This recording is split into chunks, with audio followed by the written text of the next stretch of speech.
भद्रक जिला शाखार आज जिला परिवर्तित कमिटी बैठक थिला। ए अवसर में एक रक्तदान शिविर आयोजन कर संतोषर विषय प्राय 40 ऊर्ध सांबादिक आज रक्तदान करथिले एवं तार भितर गोटे जो बैठक थिला बैठक रे आमे संकल्प रखिथिलु जे जो कथा दीर्घ दिन है सरकार पाखे उपस्थापन कर संघ जे सांबादिक सुरक्षा आईन लागू करवा एवं सांबादिक मानू अन्य 18 गोटी राज्य जो भाव में भारत वर्ष दौरान पेंशन से भाव में पेंशन अंतर्भुक्त करा जाओ ए संपर्क में आम एक संकल्प नेलु। विधायक महोदय उपस्थित थिले आम कथा सरकार पाखे पहुंचापी पाखे दृढ़ दाबी उपस्थापन कलु एवं संकल्प रखागला जे सरकार पाखे ए दाबी को आगामी दिन में दृढ़तार सहित उपस्थापन करा जिवो।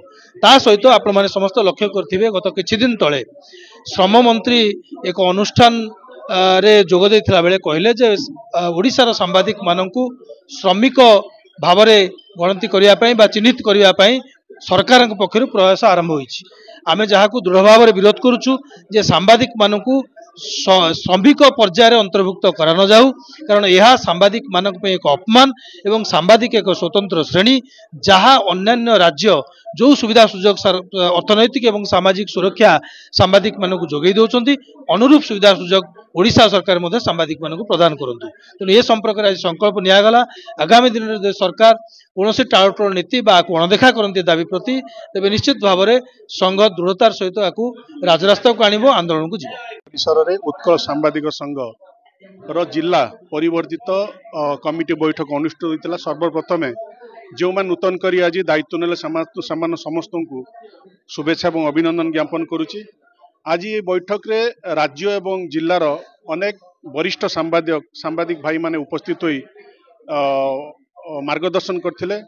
जो विषय उपर आज आलोचना होइतिला मोटामोटी सांबादिक मानकर सुरक्षा सांबादिक मानकर वेतन सांबादिक मानकर पेंशन ये सब उपर आलोचना होइतिला।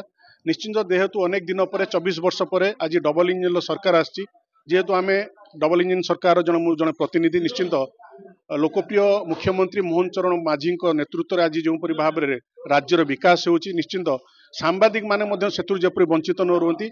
जो प्रतिश्रुति भारतीय जनता पार्टी निर्वाचन पूर्व देता जितेबाला विरोधी दल नेता भावे आजिकार जी प्रिय मुख्यमंत्री मोहन चरण माझी अच्छा सी सांबादिक मानकर ये विषय को हृदयंगम कर प्रतिश्रुति देते आगामी दिन में सांबादिक मानकर सुरक्षा कथा हो वेतन कथा हो कि पेंशन कथा हो यह किपर यथाशीघ्र लागू करेंगे ताकू विधानसभा सांबादिक बंधु मान हित जहाँ जहाँ आवश्यक निश्चिंत ताकू उत्थान करी।